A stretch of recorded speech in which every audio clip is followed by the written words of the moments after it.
জানো তো, ছোটোবেলা থেকে না একটা কথা শুনতাম যে কেউ যখন বিপদে পড়ে তখন নাকি চামচিকিতেও লাথি মারে। কথাটা না একদম বড় হওয়ার সঙ্গে সঙ্গে কথাটা মিলে যায়। অনেকবার আমি এইরকম সমস্যার সম্মুখীন হয়েছি, তবে ওগুলো পেরিয়েও এসেছি। তো চলো, হাই, তোমরা সবাই কেমন আছো? আমি মোটামুটি ভালোই আছি। যাই হোক, আমরা না কয়েকদিন আগে মেঘালয় বেড়াতে গেছিলাম। তো আমরা কামাখ্যা মায়ের দর্শনেও গেছিলাম। তো চলো, কিছু ভিডিও, ফটো ওগুলো রেখেছিলাম, ওগুলোই তোমাদের সঙ্গে শেয়ার করছি। ভালো লাগলে অবশ্যই পাশে থেকো এবং লাইক, কমেন্ট, শেয়ার অবশ্যই করো, একটু সাপোর্ট করে দিও।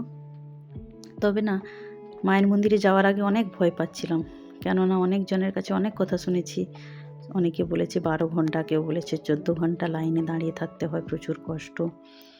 তো জানি না, সত্যি বলছি, আমাদের এত সুন্দরভাবে আমরা 3-4 ঘন্টার মধ্যে পুজো দিয়েছি, এত সুন্দরভাবে পুজো দিয়েছি, কি বলবো জানি না। মায়ের আশীর্বাদে খুব সুন্দরভাবে পুজো দিয়েছি আমরা। তবে কি বলো তো, মায়ের মানে যে মেন যেখানে মায়ের মা কামাখ্যা যেখানে থাকেন, তো ওখানে ভিডিও, ফটো কিছু করতে দেওয়া হয় না, তো সেই জন্য আমি দেখাতে পারলাম না। তো চলো, অন্যান্য অনেক ভিডিও আছে, ওগুলো পরপর তোমাদের সঙ্গে শেয়ার করব। একটু সাপোর্ট করো সবাই। আর ভিডিওটা কেমন লাগলো অবশ্যই কমেন্ট করে জানাবে সবাই। সবাই বলো একবার জয় মা কামাখ্যা। সবাই ভালো থেকো, সুস্থ থেকো।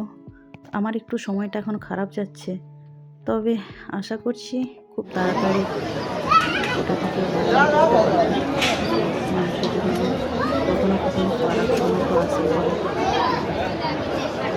সবাই ভালো থেকো, সুস্থ থেকো। আর ভিডিওটা কেমন লাগলো অবশ্যই কমেন্টে জানিও। জয় মা কামাখ্যা, জয় মা কামাখ্যা।